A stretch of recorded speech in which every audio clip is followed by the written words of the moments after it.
श्री हनुमान गायत्री मंत्र।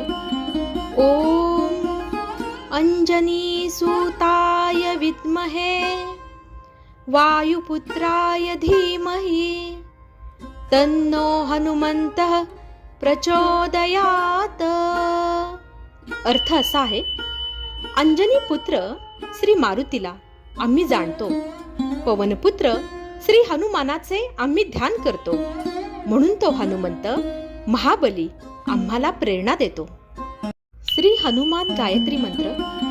ओम अंजनी सुताय विद्महे वायुपुत्राय धीमहि तन्नो हनुमंतः प्रचोदयात। अर्थ असा आहे, अंजनी पुत्र श्री मारुतीला आम्ही जाणतो, पवनपुत्र श्री हनुमानाचे आम्ही ध्यान करतो,